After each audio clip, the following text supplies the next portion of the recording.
Muito obrigada por ter aceito esse convite para vir conversar com esta fantástica família, a família Neolife. Por favor, doutora, esteja à vontade. Muito obrigada. Consegue me ouvir? Sim, conseguimos ouvi-la. Muito obrigada por este convite e agradeço a todas ou todos os diamantes que se lembraram de mim para falarmos sobre o cancro do colo do útero, em especial o cancro do colo do útero, que é o cancro, como disse a Diamante Ofélia, que é um cancro que afeta as mulheres do nosso país. Na verdade, é o cancro ginecológico mais frequente em Moçambique e também nos países em desenvolvimento. Então, eu pus aqui o plano da palestra, não sei se conseguem ver. Conseguem ver? Conseguem visualizar? Perfeitamente. Sim. Sim, está bem. Mas, ao fim e ao cabo, o plano desta mini palestra seria mais para sensibilizar e proporcionar também alguns conhecimentos básicos sobre o câncer do colo e também, como introdução, antes de falarmos do câncer do colo do útero, eu penso que vale a pena falarmos um bocadinho do câncer do colo a nível mundial, no mundo, para dizer que, se vamos falar do câncer em geral, hoje em dia é um problema de saúde pública, porque afeta, ou melhor, até é responsável por elevadas taxas de mortalidade em todo o mundo. Só para ver que no mundo, em 2002, 24,6 milhões de pessoas viviam com cancro e 10,9 milhões surgiram novos casos de cancro e 6,7 milhões que causaram morte devido ao cancro. Neste caso, não estou a referir o cancro do colo, estou a falar praticamente em geral, para dizer que o cancro, de facto, é um problema de saúde pública. E se não houver alguma intervenção, prevê-se que as mortes por cancro em todo o mundo continuem a aumentar. Já em 2030, pode chegar a cerca de 12 milhões. E é muito. E em especial África, que é no continente onde estamos. Porque, na verdade, a África enfrenta dois desafios enormes. Primeiro, relacionado com as doenças não transmissíveis, como é o caso do cancro. O cancro não é transmissível. E é onde existe maior taxa de morbimortalidade. E outro desafio é relacionado com as doenças infectocontagiosas, portanto, que já são de transmissão, pessoa a pessoa. Então, para dizer que o continente africano, na verdade, tem que se prosseguir ou seguir com uma luta árdua, mas que não é impossível, porque, na verdade, basta trabalharmos juntos, fazermos como estamos a fazer agora, dar alguma informação que dispomos, trabalharmos juntos, na verdade, é que é o mais importante. E sempre minimiza-se, nem que seja um fiozito, praticamente, nem que seja uma pequena percentagenzinha de diminuição de casos. Agora, a África em si, os 5 tipos de cancro mais frequentes, como vê aí no gráfico, vamos ver que primeiro é o cancro da mama, né? E depois, que também causa muita mortalidade. E depois, o cancro do colo, do útero. E depois seguem outros, como o fígado, cancro do cólon ou outros tipos de cancro. Mas, na verdade, no nosso meio, em Moçambique, né, os 3 tipos de cancro mais frequentes em Moçambique, na parte dos homens, primeiro é a próstata. Depois é sarcoma de Kaposi, que está geralmente relacionado com HIV. Depois o fígado. Mas nas mulheres, em Moçambique, o cancro do colo ocupa o primeiro lugar, seguida de cancro da mama e depois sarcoma de Kaposi. Então, esses são os 3 tipos de cancro mais frequentes em Moçambique. Mas, e também sabemos que em Moçambique, os dados mostram que o cancro, de forma geral, ou até mesmo do colo do útero, tem estado a aumentar e, às vezes, já associado com HIV-Sida, tem estado realmente a aumentar. Só para ver que no Hospital Central, só no Hospital Central, em 2008 a 2010, o cancro em geral, sem falar do cancro do colo do útero, foi a 4ª causa de morte das pessoas, praticamente. Para dizer que, na verdade, o cancro constitui um problema de saúde pública, né, que temos que combater, e é uma luta árdua que está praticamente à nossa frente.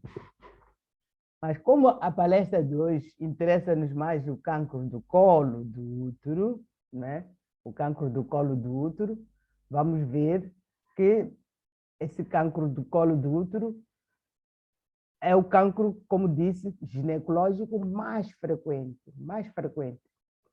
E tudo que é cancro significa que propaga-se para as outras partes do corpo. E vale a pena praticamente sabermos isso, que tudo que é cancro significa que é maligno, não é? E se vamos falar do cancro do colo do útero, vamos lembrar um bocadinho da anatomia praticamente genital feminino, principalmente a anatomia da parte inferior. E vocês veem aí praticamente a imagem com o útero, que é um órgão que tem uma forma de pera, e depois na parte, praticamente, conseguem ver a minha seta, né? Conseguem ver a minha seta? Sim, sim, conseguimos. Pronto. Na parte inferior do útero, temos o colo do útero, que é esse onde o vírus gosta de estar. Mas depois temos a vagina, a vulva, que praticamente na imagem não apresenta. Mas se vamos ver o colo por um instrumento que chamamos de espéculo, vamos vê-lo assim. O colo, praticamente, quando não apresenta lesões, em princípio tem este aspecto. Tem este orifício onde passam as menstruações, para as mulheres que ainda menstruam, tem este orifício onde se dilata para sair o bebê, para as mulheres grávidas, não é? E temos a parte externa, que vamos chamar de exocervix. Mas a parte interna, que nesta imagem não vemos, vamos chamar de endocervix. Talvez mostrando esta imagem novamente do colo do útero. O útero, na parte inferior, tem a endocervix. E depois, externamente, tem a exocervix. Isso para dizer o quê? Que o vírus responsável pelo cancro do colo do útero gosta de estar na zona entre a endocervix e a exocervix, que é a zona mais frágil, na verdade, que é a zona mais frágil do colo. É a zona mais frágil, praticamente, do colo do útero. Vocês veem aqui assim, nós vemos aí a endocérvix e a exocérvix. Então, a zona de transição é ali onde o vírus praticamente gosta de se instalar. E, naturalmente, o responsável por esse cancro do colo, do útero, já vimos que praticamente já vimos praticamente é o HPV. É o HPV. Então, esse HPV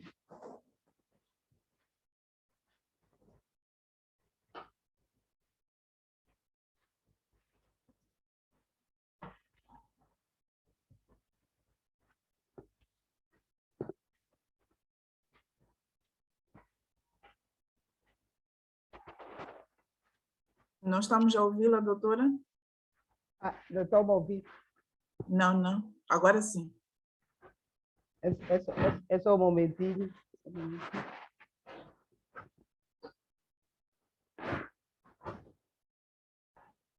Isso para dizer que este cancro do colo do útero, o principal responsável, na verdade, é o HPV. É o HPV, que é o vírus do papiloma humano, abreviado por HPV. Conseguem me ouvir já? Sim, sim, doutora. Sim. Uhum. Então, estava aqui para ver quem gravou.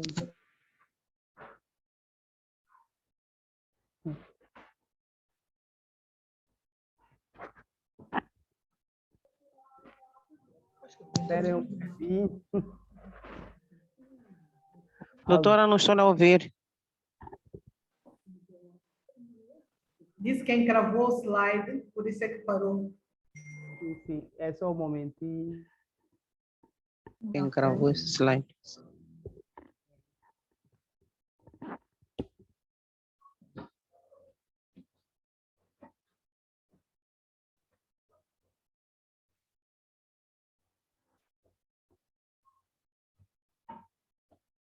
Talvez sair e voltar a entrar.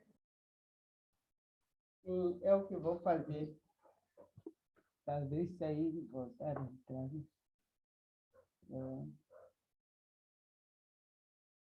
Sair queria dizer terminar a partilha. Sim. Oh, mas já está. Já Já está. está. Então, estava a dizer que este gráfico que vem é uma projeção de casos novos de câncer do colo do útero a nível mundial, para dizer que 500.000 novos casos de câncer do colo são diagnosticados a cada ano, e dos quais a maioria provém dos países em desenvolvimento. Para dizer que os países em desenvolvimento, incluindo Moçambique, está dentro dessa percentagem. E 80% desses cancros também são diagnosticados tardiamente.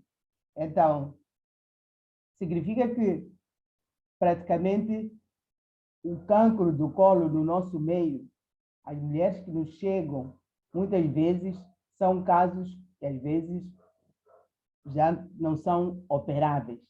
Tem que recorrer a outros tratamentos, às vezes paliativos, que a cura não vai ser 100%. E também, quando vamos ver este slide, vamos ver a projeção de morte devido ao cancro do colo do útero. Para dizer que em 2005, o cancro do colo do útero foi responsável por mais de 250.000 mortes. E nos próximos 10 anos, pensa-se que poderá aumentar 25%. Naturalmente, se não houver nenhuma intervenção. E praticamente, Moçambique também é afetada por estas altas taxas de mortalidade, morbilidade deste cancro. E agrava-se ainda mais com às elevadas taxas de HIV/SIDA, que muitas vezes também vem associado. Agora, o cancro do colo, na verdade, a maior incidência é nas mulheres entre os 40 e 60 anos. 40 e 60 anos. Mas, ultimamente, confesso que têm-nos surgido casos de mulheres que têm menos de 40 anos, ou até menos de 30 anos. Tudo isso porque, às vezes, é uma mulher com alguma imunodeficiência, alguma patologia que levou a baixa imunidade e contraiu esse vírus muito cedo, e muito cedo contrai praticamente ou tem esse cancro do colo do útero. Na verdade, qual é o principal responsável do cancro do colo do útero? É o HPV, de alto risco, principalmente o vírus 16, do tipo 16 e 18, porque o HPV, que é o vírus do papiloma humano, HPV é uma abreviação, tem vários subtipos, mais de 100 subtipos, mas estão divididos em vírus de alto risco, vírus de baixo risco.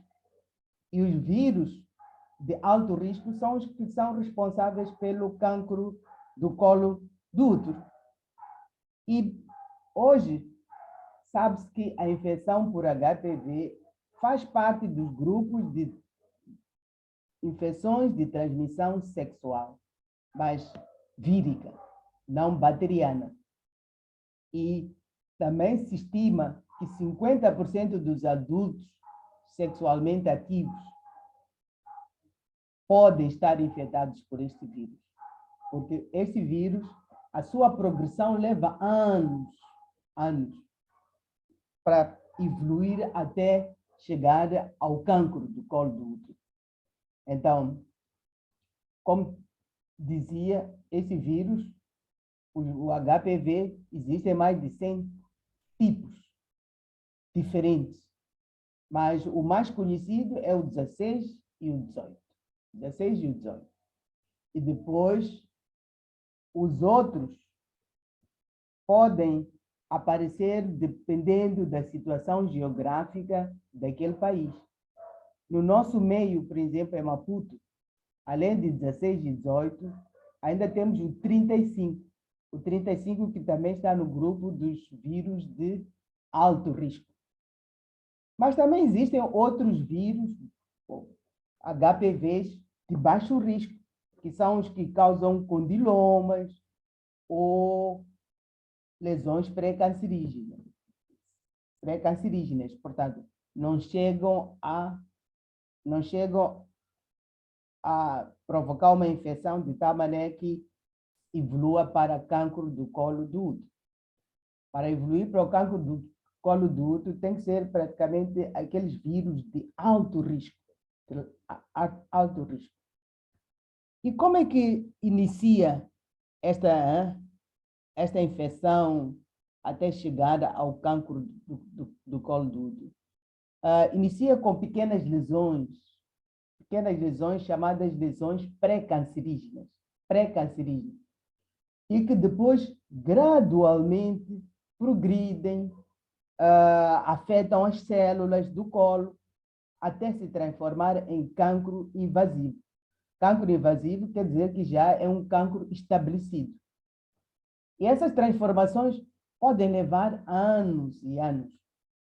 Mas se estas lesões pré-cancerígenas forem diagnosticadas precocemente, a cura é 100%. É só para ver nessa imagem que a evolução de uma célula normal e infectada até se transformar em célula cancerígena pode levar 10 a 15 anos. Significa que esse cancro até nos dá tempo para fazermos o controle, irmos às consultas, para ver se fazemos alguns testes, para ser diagnosticado mais cedo e tratarmos as lesões antes que chegue à célula cancerígena. Porque a progressão em si do cancro, a progressão para o cancro já estabelecido, depende da persistência da infecção da HPV após o tratamento. Porque nem sempre as pessoas infectadas por HPV vão evoluir para cancro, não é? Mas se ela faz o tratamento, já não há aquela persistência daquele HPV, logicamente ela vai ter a cura praticamente 100%.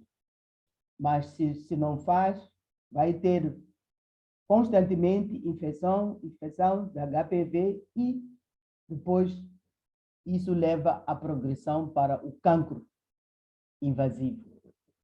E quais são as vias de transmissão para esse HPV de alto risco? É essencialmente contato sexual. É por via sexual, mas também pode ser por via do canal do parto.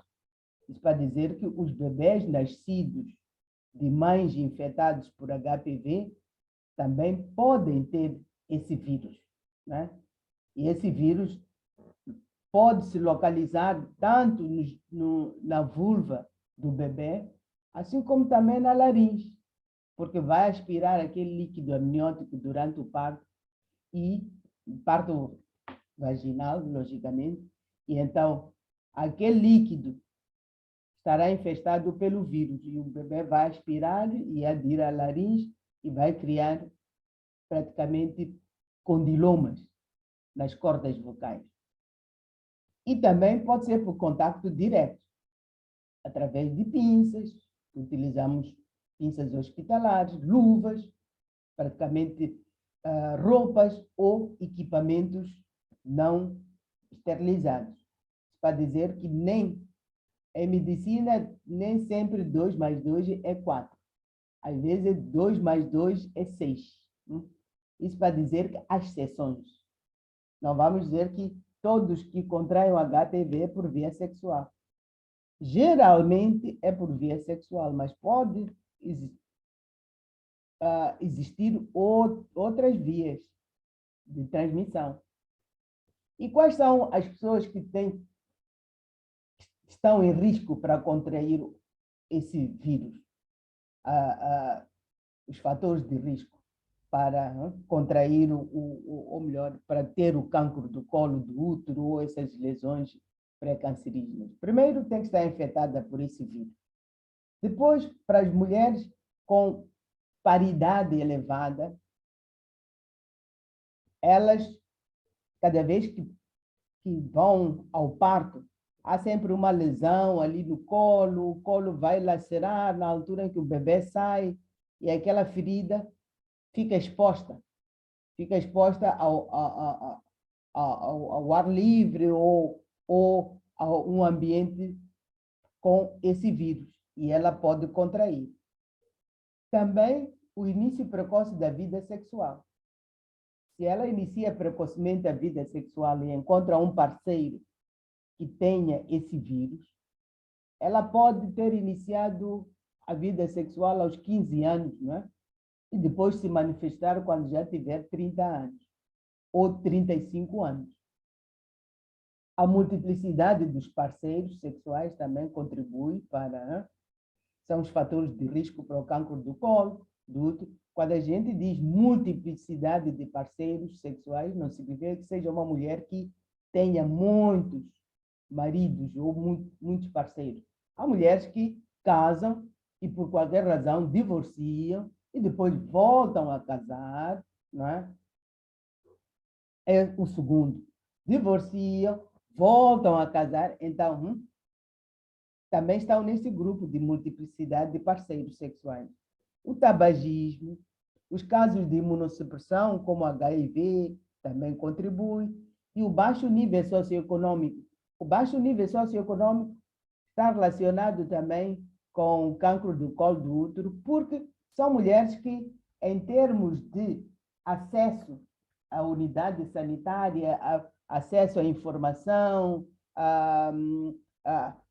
meios de comunicação, a escolaridade dela, ela não sabe e facilmente vai ter o cancro do colo do útero. Não sabe que tem que fazer um controle sem estar doente, para visitar o ginecologista ou outro médico para fazer um controle geral. Ela praticamente não sabe.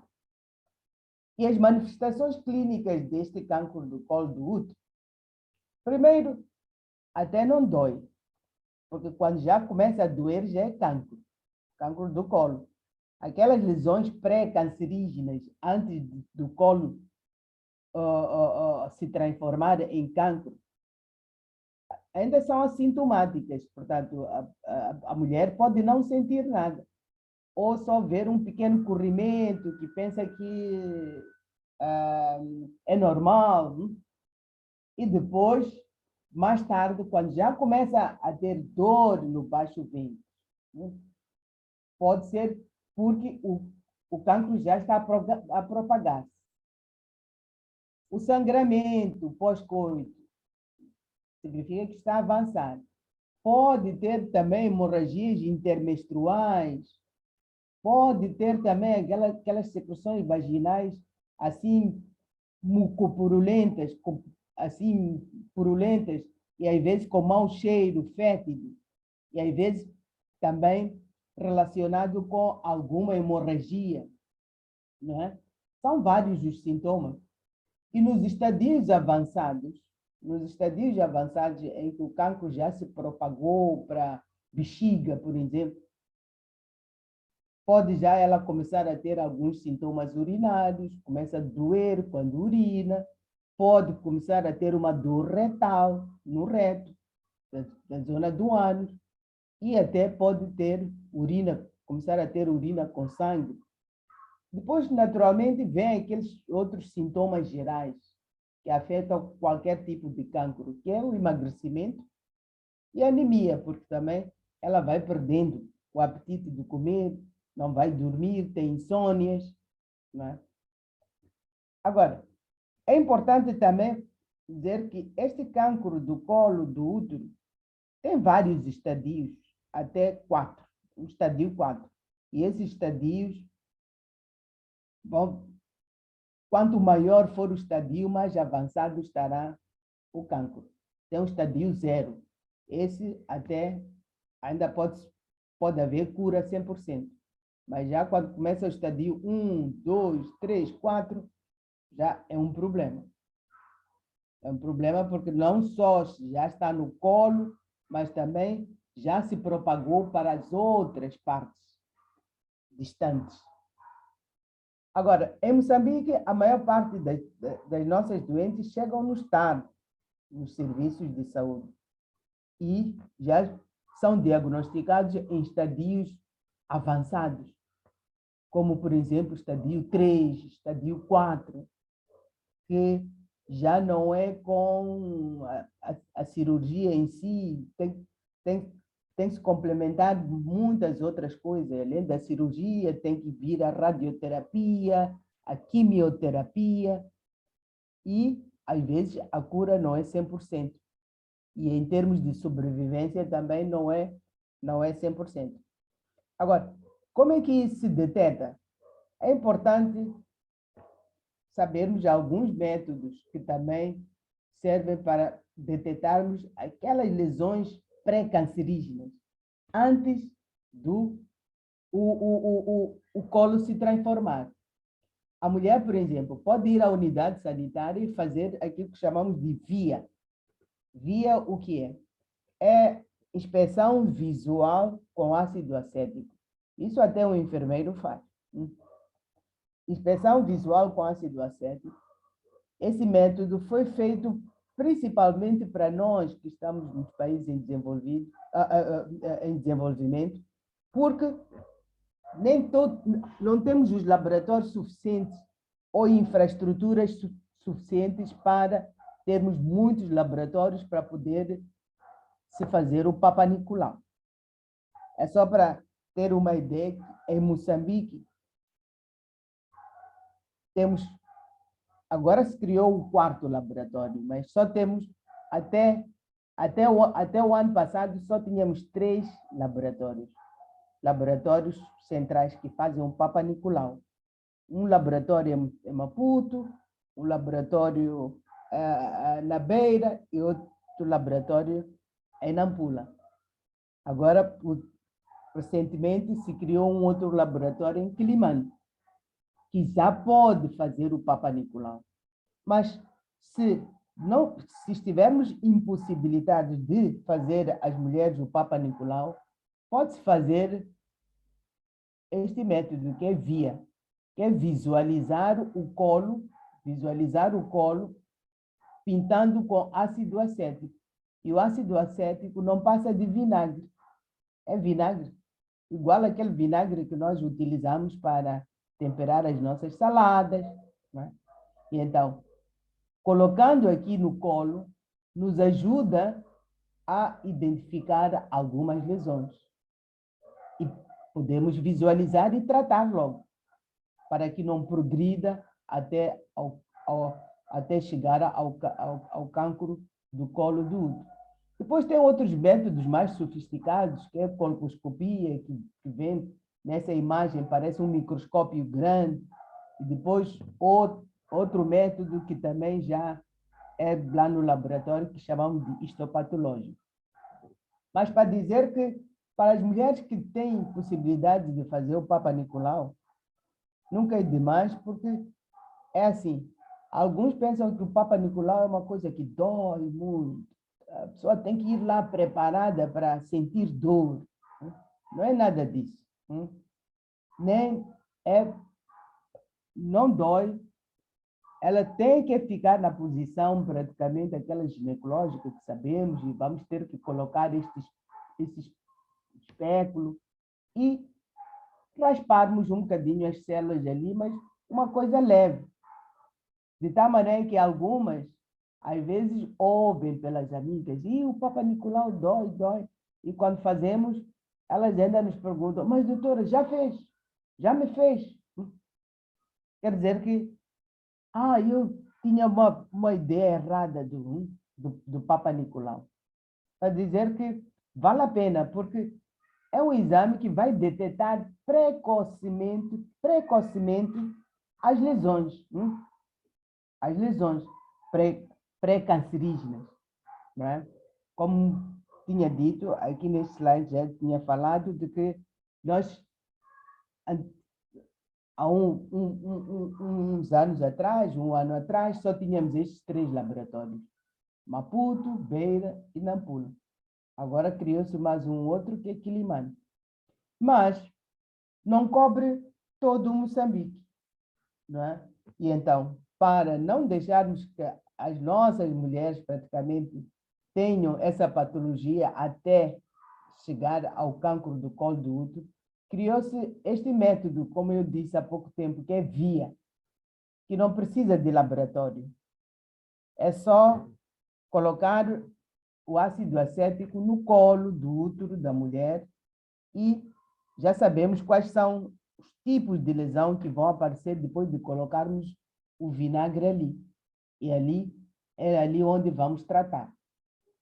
E temos minimizado bastante por este meio, que é VIA, que é próprio mesmo para os países em desenvolvimento.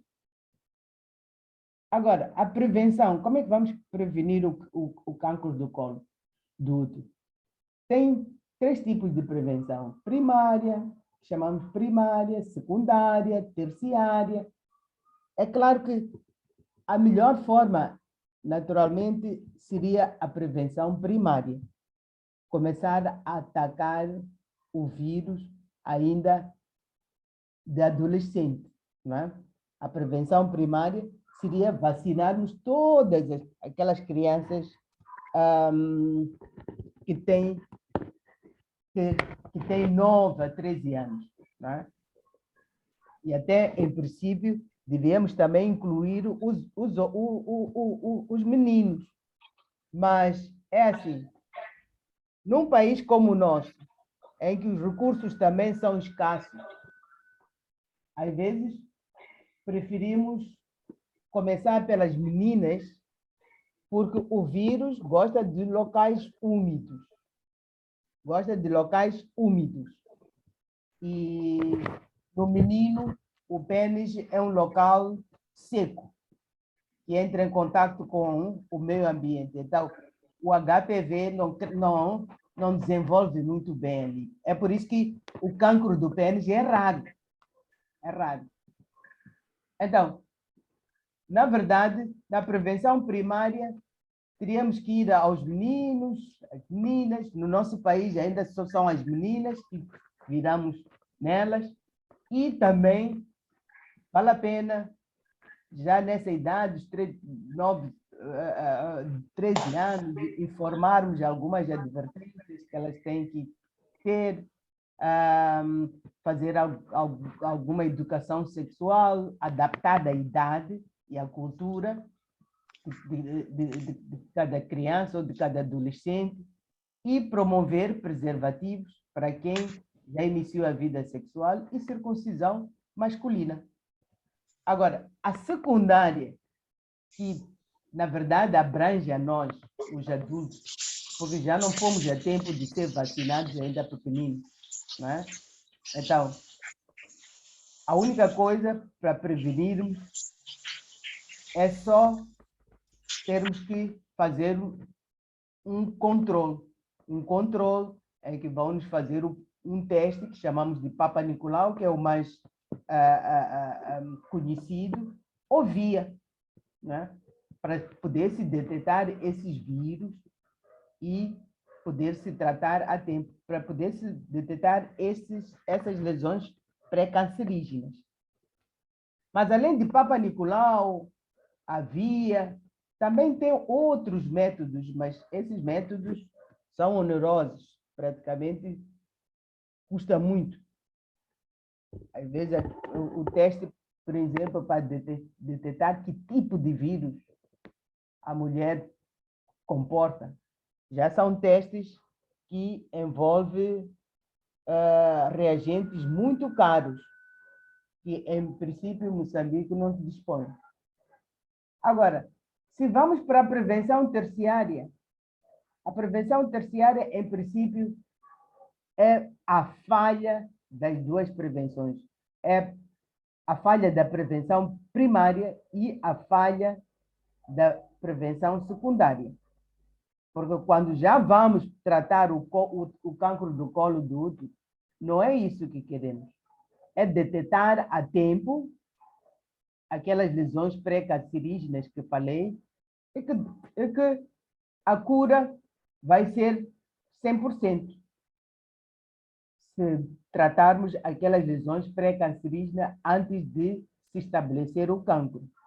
Agora, se temos que tratar, fazer uma cirurgia para o cancro, fazer a radioterapia, quimioterapia, quer dizer que as outras prevenções falharam.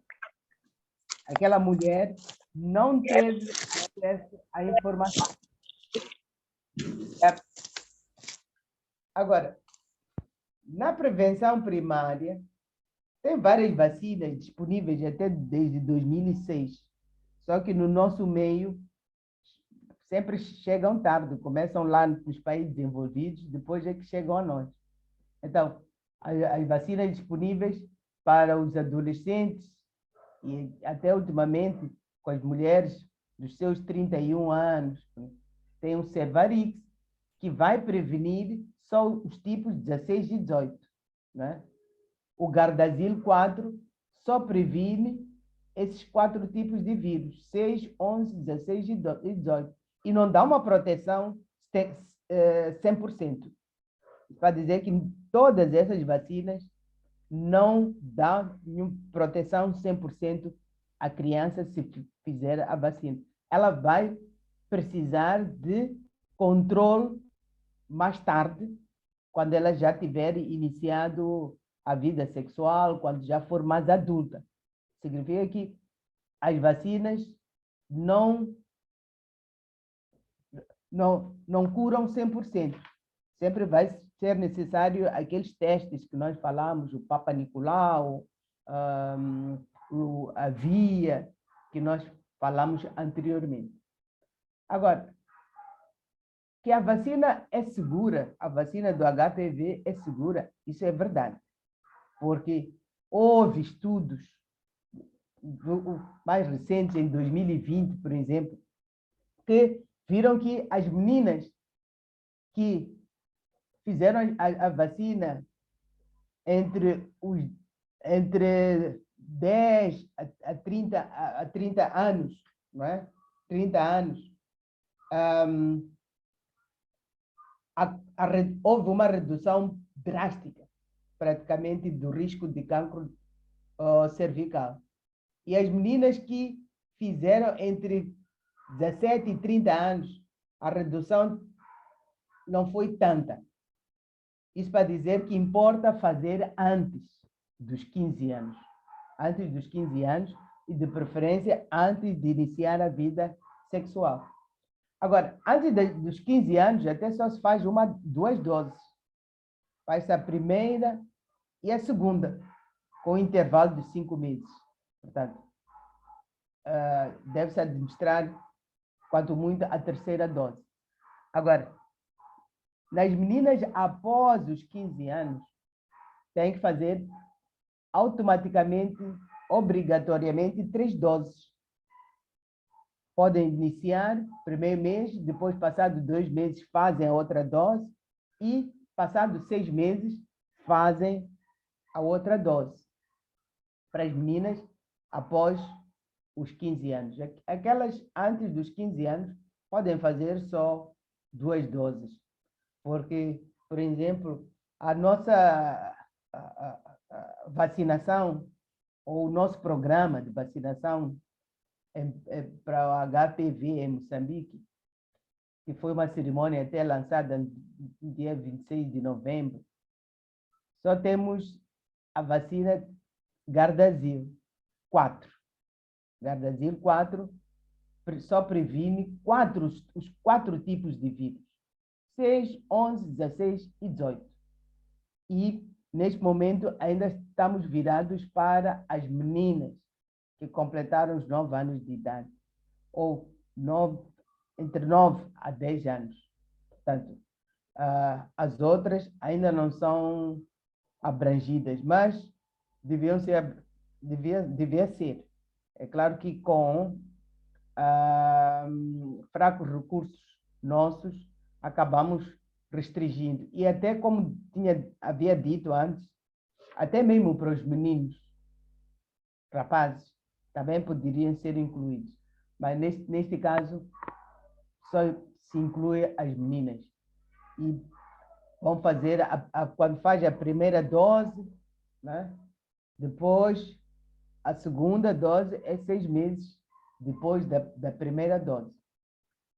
E também pensa-se que essa vacina, ao longo do tempo, cada vez que vamos ter poder de compra e disponibilidade, vai ser integrada também nos postos fixos, nas brigadas móveis, nas comunidades, nas escolas, porque é importante, na verdade, estender para esse grupo, porque vamos reduzir drasticamente o risco de cancro cervical quando estas crianças crescerem.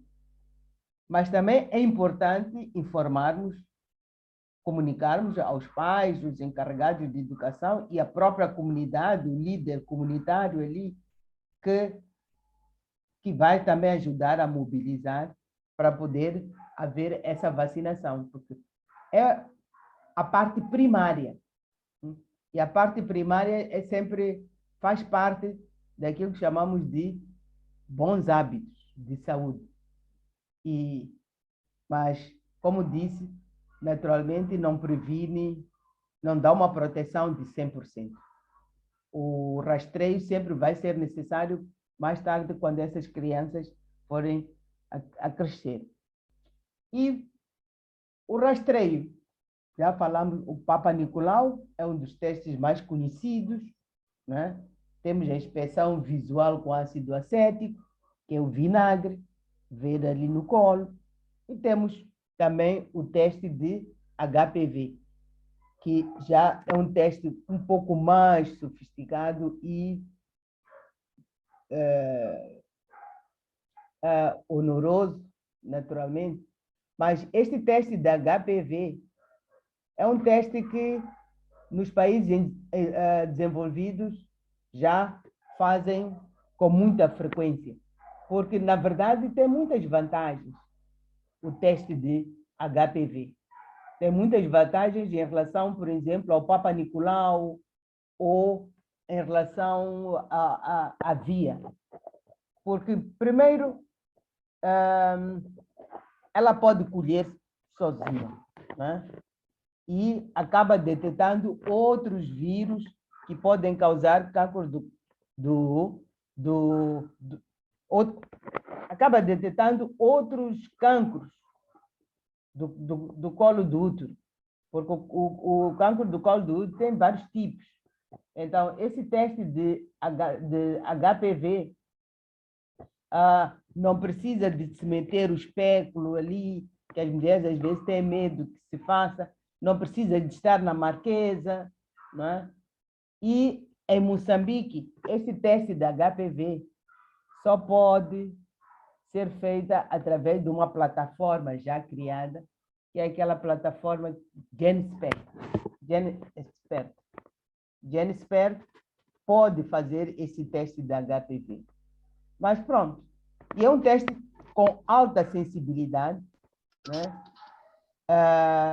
Mas como não dispomos para a população praticamente em geral. Agora, aqui também está visto, é um estudo que se fez na Índia. É um estudo que se fez na Índia, que mostra que, por exemplo, os 3 tipos de detecção para o HPV. Podemos fazer por PAP teste, por via ou teste de HPV. O teste de HPV baixa drasticamente a incidência do câncer do colo do útero. Mas depois temos essa via e o Papa Nicolau. A prevenção terciária, como eu disse anteriormente, é uma falha, na verdade, da prevenção. Estou a ouvir um barulho. Desculpe, doutora. Diamantes Bonguila, pode silenciar o seu microfone, por favor? Uhum. Já estou quase a terminar. Então, estava a dizer que a prevenção terciária é uma prevenção que nós não gostaríamos que chegássemos, porque as medidas de prevenção terciária, em princípio, é falha das medidas de prevenção primária e secundária.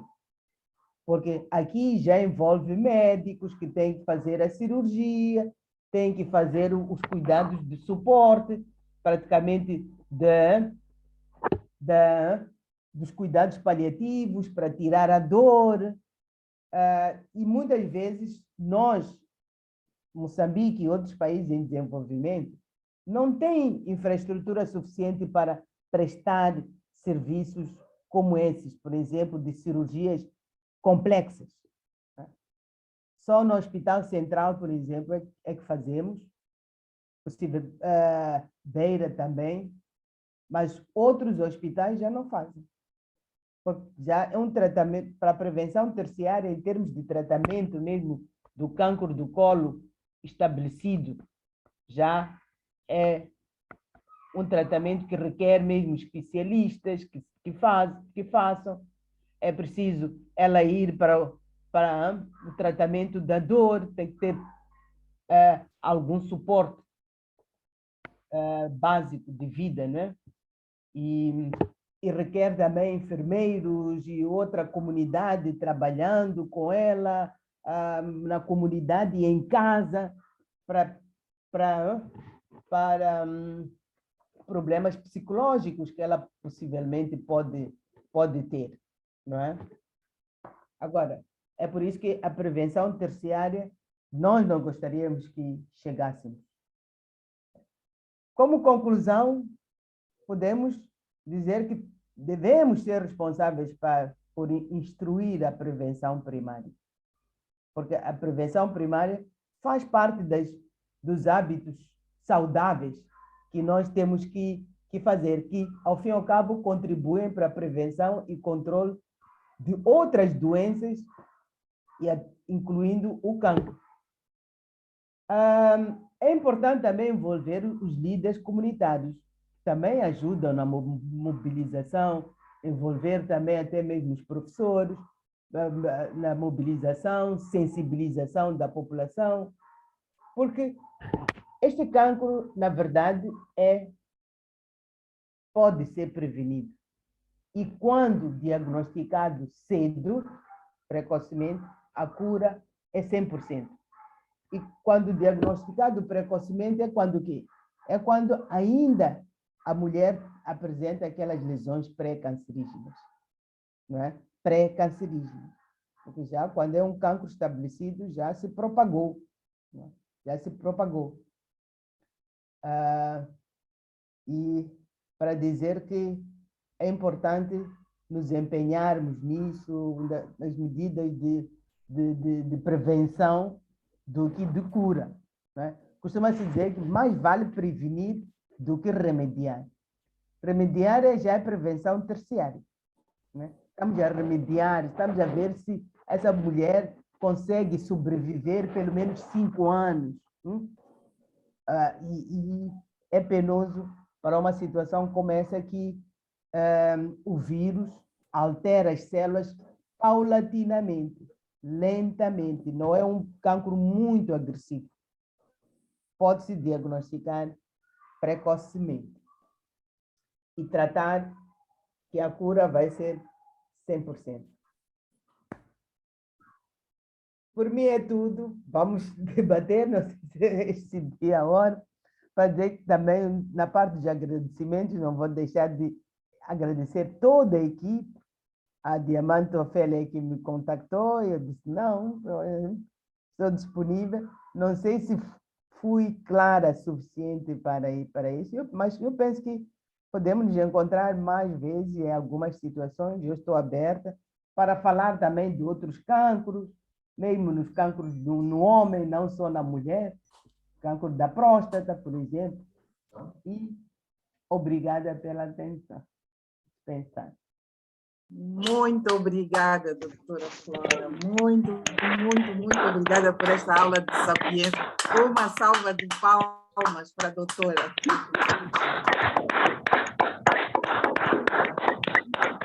Muito obrigada.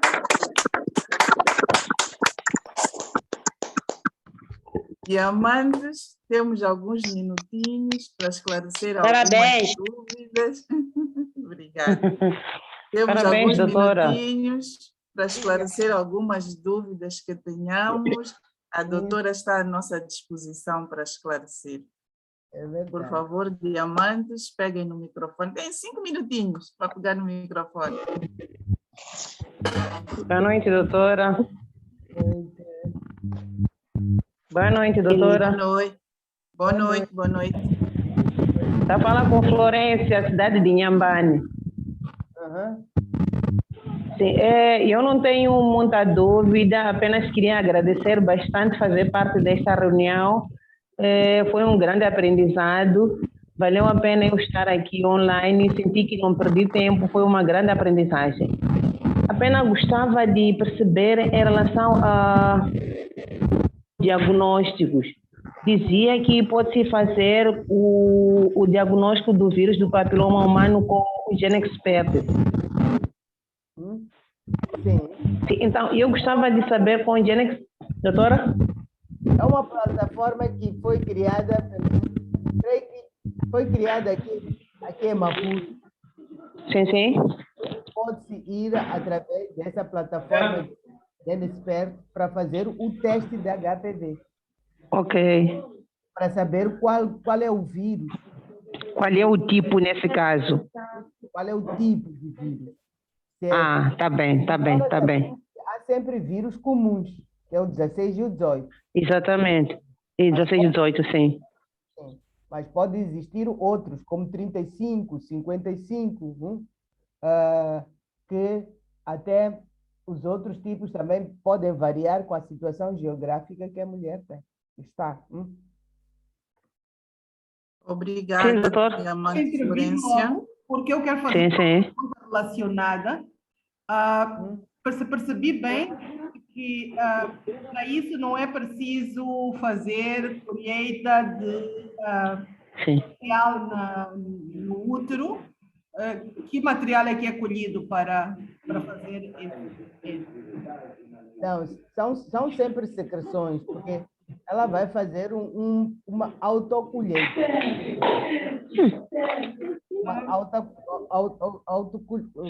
Ela vai colher sozinha, ela pode colher sozinha, sem precisar de estar na marquesa ou colocar aquele espéculo que as mulheres às vezes têm medo. Mas é claro que se for um provedor de saúde, sempre é melhor, porque vai colher em todos os locais ali. Uhum. Mas tem essa vantagem dela poder também fazer sozinha, se não tem tempo, por exemplo, para ir ao hospital, e ela pode praticamente fazer essa colheita, né? Permite uma autocolheita. Ok. É aquilo que eu disse. Obrigada. Sempre é bom um provedor de saúde, porque o provedor de saúde, pelo menos, vai chegar àquelas outras zonas remotas, que às vezes é difícil a própria pessoa chegar lá para fazer a colheita. Aí Alcunhete. vagina, sim. Mas Temos a... Desculpe, doutora, interromper. Temos a a outra Diamante. vantagem é o custo elevado. Leva mais tempo para ter um resultado. Diamante Graça está com a mão levantada. Tem alguma questão? Boa noite, Diamantes. Boa noite, doutora. Agradecer muito, muito, muito esta super mega aula para todas nós mulheres e para os nossos parceiros que cuidam das mulheres também. Eu penso que este é o tipo de aula que deve ser a educação sanitária primária. Mas vou transferir. Mas tá um barulho, não sei se me conseguem ouvir. Eu não ia colocar uma questão para a doutora em específico, porque eu acho que muitas questões eu teria para aprofundar e numa aula a gente não tem como ir a fundo nisso, mas achei que era importante partilhar que eu tive uma irmã mais velha que teve um cancro do colo do útero, ela já acima de 60 anos, e levou tempo para a gente descobrir, né, para os médicos poderem ter a prova de que era cancro. E ela vive em Inhambane, em Murumbene, então eram viagens para o hospital e depois teve que vir aqui a Maputo, levou bastante tempo. Mas eu queria trazer a perspectiva da experiência que nós vivenciamos na família para lidar com esse caso, porque nós já tínhamos perdido o nosso pai com cancro com cancro de próstata, depois de muitos anos de sofrimento no leito da cama, e não pudemos ajudá-lo. Mas quando a minha irmã teve o cancro, primeiro foi ela ter muita cólica, e depois, sem ter resultados de onde é que vinha aquela cólica, de repente começou a ter corrimentos mal cheiroso, e de repente a sair pus né, em vez do período menstrual, sangue normal, começar a sair sujidade e pus. Então, nós suspeitamos que já era cancro. Por estarmos a viver já de soluções da Neolife, o que é que nós fizemos? Começamos a suplementá-la em função dos programas que nos são ensinados na Neolife de como cuidar de pessoas com cancro. Então, nós já assumimos de antemão que aquilo só podia ser um cancro e começamos a fazer muita suplementação para a imunidade. E é esse aspecto que eu queria trazer como agregado, porque temos convidados aqui que não conhecem das nossas alternativas. Então, era importante sabermos que há alguma coisa adicional que nós poderemos fazer dentro daquilo que é a saúde pública preventiva, que é cuidarmos da nossa imunidade. Na New Life nós dizemos que é importante fazer desintoxicação regular, porque o cancro também favorece de onde há muita toxina no organismo, há muito açúcar no organismo, há muitos fatores que sabemos que favorecem qualquer tipo de cancro. Então, a questão da gente ter que cuidar bem da nossa alimentação, tirarmos aqueles alimentos que não são favoráveis, alimentos excessivamente condimentados, com conservantes, com bastante açúcar. Procuramos comer alimentos saudáveis, alimento vivo, que são os frutos e vegetais. Tudo que a gente pode confeccionar em casa, e se podemos comer aquilo que sai da nossa machamba ou de alguém que a gente sabe como produz, e o próprio tratamento dos alimentos em casa, lavar com LDC para garantir uma adequada higienização. Retiramos os refrigerantes da dieta das nossas crianças, é extremamente importante, mas da dieta de toda a família. E suplementar, acima de tudo, com a suplementação para a imunidade. O carotenoide, o zinco, o cálcio, que a gente já diz para a saúde das mulheres, isso é importante, as ervas femininas. O New Life Shake, que tem um papel importante nessa redução do açúcar no organismo e outras coisas. Eu sei que o tempo é escasso, mas eu acho que era importante a gente trazer esta perspectiva de que é muito importante nós integrarmos a suplementação para o reforço da nossa imunidade, integrarmos a desintoxicação regular com a linha de desintoxicação que a New Life nos proporciona, porque está provado que os suplementos da New Life são 100% naturais, 100% orgânicos e não têm contraindicações. Se nós fizermos isso, mesmo que a gente tenha realmente essas células com propensão de se desenvolverem para câncer, estarão sempre muito, vou dizer, contidas pela força que o nosso organismo tem, pelas defesas que o nosso organismo tem. E muito obrigada mais uma vez, doutora, parabéns por esse trabalho e continue nos educando, porque é disso que nós precisamos. Boa noite. Obrigada, Diamante Graça, muito obrigada pela contribuição, porque também havia uma pergunta aqui no chat sobre quais é que seriam os suplementos que poderiam ajudar. Obrigada por este input. Temos a Diamante Belarmina, que tinha a mão levantada. Tem alguma questão a levantar, Diamante? Diamante Belarmina? Sim, boa noite. Boa noite. Boa noite a todos.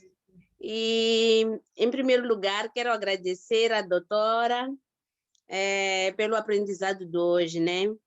Foi muito importante para mim. Eu levantei a mão porque tenho uma dúvida.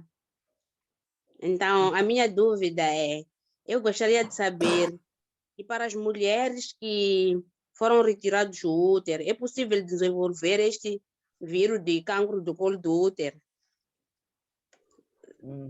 Sim. Posso responder? Pergunta e resposta é mais fácil. Para dizer que, na verdade, depois de retirar o útero, se retirou na totalidade, porque também há aquele retirar o útero e deixar o colo, aquilo que chamamos de esterectomia subtotal. Deixamos uma parte do colo, né? Ou porque ela é uma mulher jovem, ou por qualquer razão não foi possível remover por completo o útero e deixamos o colo. Então, se deixamos o colo, é obrigação nossa de informar que, por alguma razão, deixamos o colo e que ela tem que fazer o controle tal e qual como uma mulher que ainda tem útero. Agora, se ela, na cirurgia dela, removeram todo o útero, incluindo a parte do colo, ela, na verdade, só ficou com a vagina.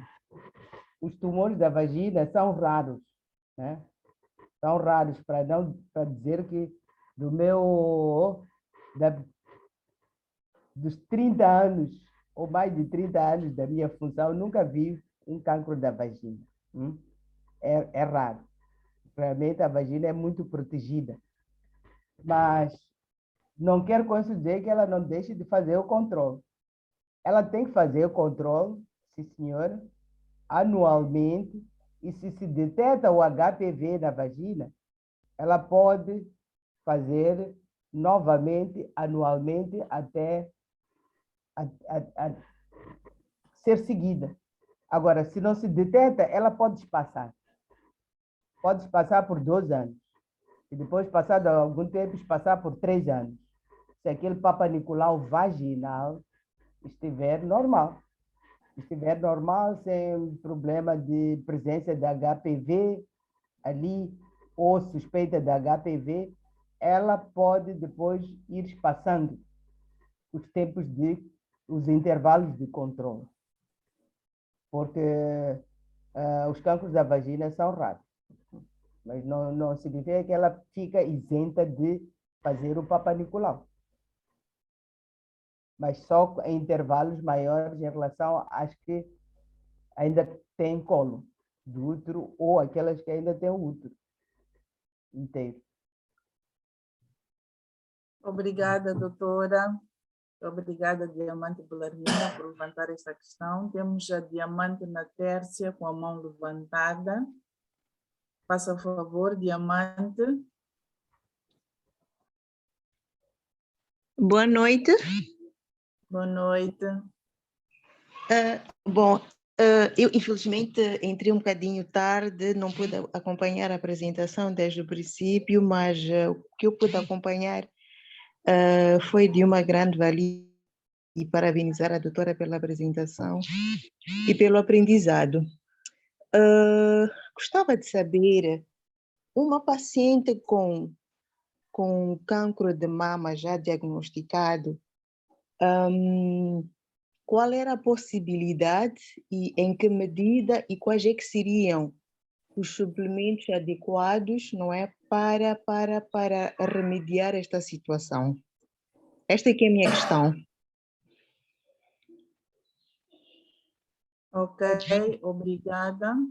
Doutora Ok. Flora, quer ajudar? A parte da suplementação, vamos complementar. Sim. Para dizer que todo e qualquer tipo de cancro, como disse, até mesmo um dos sintomas é emagrecimento, não é? Falta de apetite. É importante aqueles suportes básicos que podemos fazer através dos medicamentos de alguns suplementos que naturalmente vão dar uma maior imunidade a ela. Porque um dos fatores de risco também de contrair um cancro é a imunidade baixa da pessoa. Então, ela, na verdade, também precisa de se alimentar, não é só ter aquele suporte da família, da comunidade, apoio psicológico, moral, mas também tem que ser nutritiva, porque ela padece praticamente dessa patologia e há que buscar suplementos que não causem mais danos. Suplementos esses que não envolvem aqueles alimentos ou aquela alimentação dito alimentação ocidental. Portanto, rico com lípidos, gorduras. É preciso encontrar alimentos ricos em fibra, né? Alimentos ricos em fibra, e isso não só previne o cancro da mama ou do colo, mesmo do intestino grosso, que também é comum, é um dos cancros não muito raros no nosso país. Então, à medida que a idade avança, nós temos que buscar aqueles suplementos que, como disse a Diamante Graça, que a New Life também proporciona, alguns que até podem reforçar os próprios ossos, porque o cancro da mama, um dos locais onde se propaga é para os ossos. Propaga-se primeiro para a parte torácica, as costelas, a coluna, não é? A parte axilar, que afeta também os ossos. Então, temos que ter esses suplementos todos para permitir que ela tenha uma vida, pelo menos com uma qualidade de vida aceitável. Até prolonga a vida dela. certo? Ok, obrigada. Tá certo. Obrigada. Obrigada. Diamante Helena Bonifácio também tem qualquer coisa a dizer ou a perguntar? Sim, boa noite. Boa Sim, noite. boa noite. Boa noite. Em primeiro, eu quero agradecer pela apresentação, foi muito valiosa, mas eu tenho uma questão aqui a colocar. Após a mulher ser feita, retirar o útero ou o colo, neste caso, remoção total e parcial do útero e do colo, qual é a suplementação específica neste caso, não é? Para uma mulher poder fazer. Digo isso específica porque, pronto, a Diamante Graça disse que temos a suplementação para a imunidade. Para a imunidade, ela vale para várias outras enfermidades, outras situações, mas neste caso, uma suplementação específica, em caso de uma mulher que fez a remoção total ou parcial. Obrigada. Posso ajudar? Temos o zinco, temos o cálcio, temos o shake e temos as ervas femininas. É o que eu geralmente recomendo para estes casos. Não sei se alguém quer acrescentar mais algum suplemento. Não, estava a dizer que esses suplementos também reforçam a mucosa vaginal e impede o prolapso, porque a mulher que tirou o útero, né, pode mais tarde desenvolver um prolapso vaginal, portanto, aquele tecido ficar amolecido, não é? Tornar-se mole, o assoalho pélvico, não sei como creio que também entende a parte do assoalho pélvico, ficar muito flácido. Então, esses suplementos, naturalmente, iriam reforçar a mucosa vaginal, para evitar também a secura, né? A secura, porque praticamente as secreções, na verdade, vêm de onde? Vêm do colo do útero. E já sem colo do útero, a tendência é a mulher ficar com uma vagina seca. E dependendo da idade, quanto maior for a idade, ela vai ficando também cada vez com a vagina seca, que é propensa a infecções, a ter aquilo que chamamos de vaginite. Então, esses suplementos, naturalmente, vão reforçar a parede da vagina, vão fazer com que a própria parede se comporte como se ainda tivesse o colo ali, e ali ela também vai desempenhar as funções de esposa, como deve ser, porque não vai ter ardor, não vai ter aquela secura, e vai minimizar o bem-estar dela. Que é comum, às vezes, acontecer isso, as mulheres terem já aquela secura depois da cirurgia e criar um desconforto durante o coito, ou mesmo sem estar, ou sem ter feito atividade sexual, às vezes um ardor, ou até mesmo propensa a uma cândida, um fungo, que vai criar uma comichão ali na zona. Então, esses medicamentos, ou esses suplementos, vão minimizar esses transtornos. Muitíssimo obrigada, doutora Flora. Já excedemos em 16 minutos a nossa conversa, mas eu notei que no início da sua locução, a doutora Flora disse que estava disposta a continuar a elucidar-nos sobre estas doenças. Então, por favor, fique à espera de mais convites, que temos a certeza que vai aceitar. Muitíssimo obrigada. Obrigada, Diamantes, pela participação. Esperamos, eu e a doutora, que tenham gostado e tenham aprendido. que não tenhamos chocado a ninguém, porque havia ali assim algumas imagens, mas pronto, temos que ficar alertas para esta doença. Muito obrigada e boa noite. Sim. Boa noite. E... Boa noite. Boa noite. Tchau. Obrigada. Obrigada, muito obrigada. As águias estão prontas. Sim. Certo. Águias voando. Mais alto.